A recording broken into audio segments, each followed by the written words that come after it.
ELT, English Language Teaching, is full of acronyms. In this video, we'll be looking at 3 of the most important ones that you should know when you first start teaching. Stay tuned.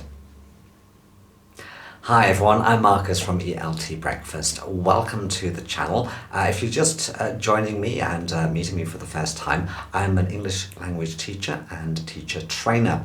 And on this channel, we help teachers with their professional development and classroom ideas.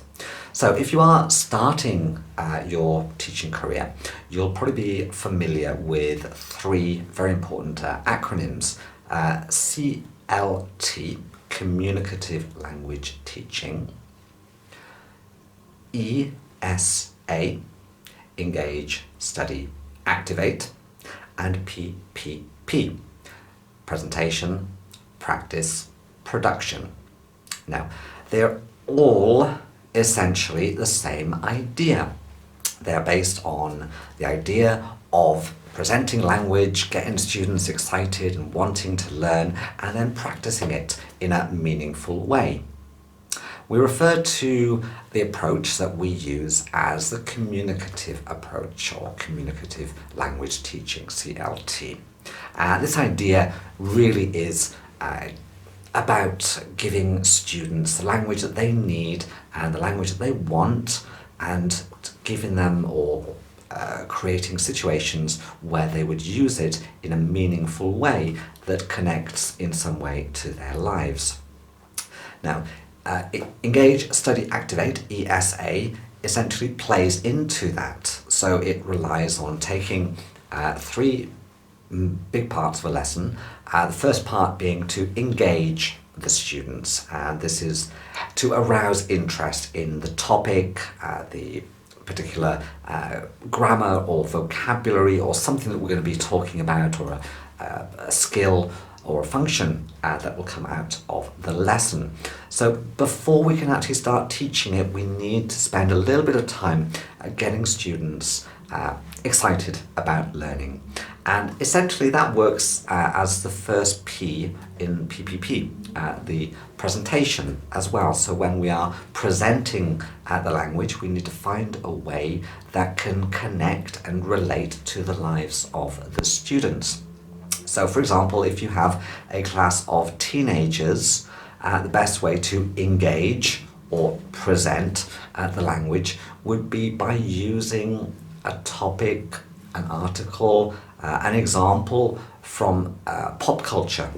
It could be a singer or a movie star, or one of their classmates, or something that is relevant to them. It could be someone they follow on Instagram, for example. By doing that, you immediately have their ears pick up like kind of little dogs, and they get all excited with their tails wagging behind them as well. Then you can move on to the idea of the language of the lesson. So it could be vocabulary, it could be grammar, or it could be a particular skill. And you're still using what you've piqued their interest with as a vehicle for the study of that. So again, if we go back to the teenagers, so let's say, for example, we're teaching some grammar and we're looking at the life of a famous Instagram model.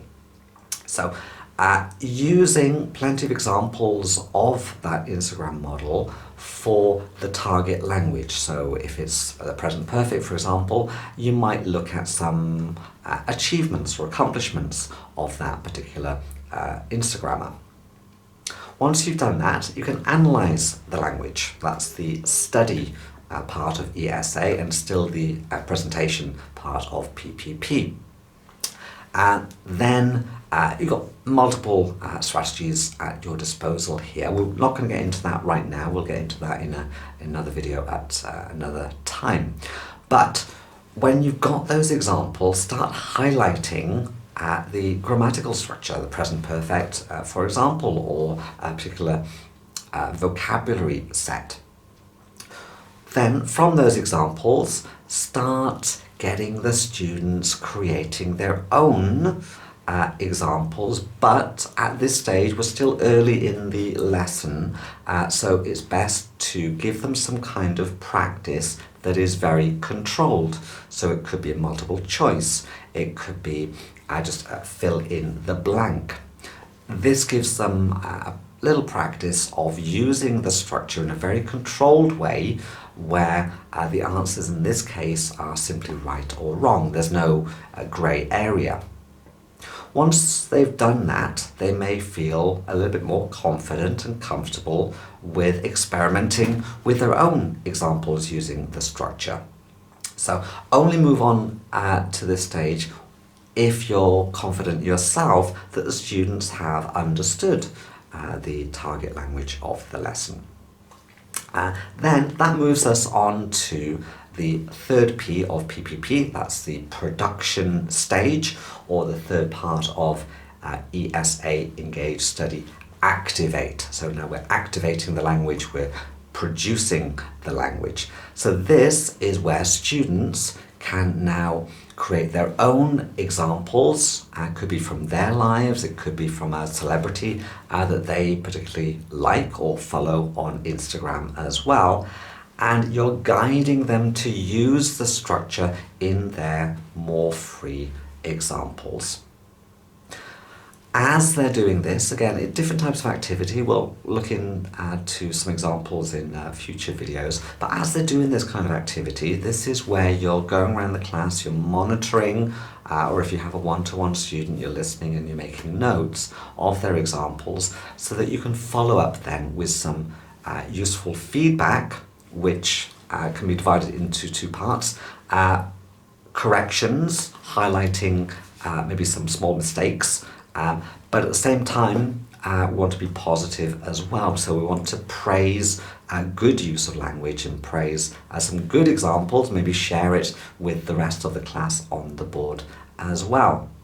So that by the end of the lesson, they are feeling much more positive, they feel that they have learned something and that they've been given a meaningful opportunity to practice that language.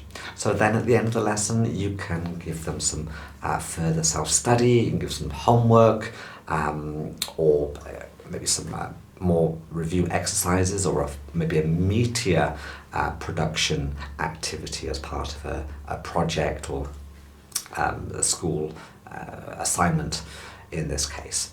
So really, in essence, lesson planning is those three stages. So firstly, we want to really get the students excited about the lesson through a topic or something of interest to them. Then we are looking at the language that we want to focus on in the lesson and giving them some very controlled activities to get to grips and get used to using this kind of structure or language or vocabulary. And then the last part of the lesson, I would say the last 25 or 30% of the time that you have, they're making their own examples, they're connecting it to their own lives. So there's been a lot to digest in this video, I do know, and I do apologise if I've been speaking fast. Benefits of YouTube, of course, you can always rewind, you can watch again, you can slow it down even. We'll be looking at much more about lesson planning and managing the lesson in future videos, but thank you so much for joining me this time. If you have found value in this video, please do give it a thumbs up and consider subscribing to the channel. Until next time, thank you so much for watching, and I'll see you next time. Bye bye.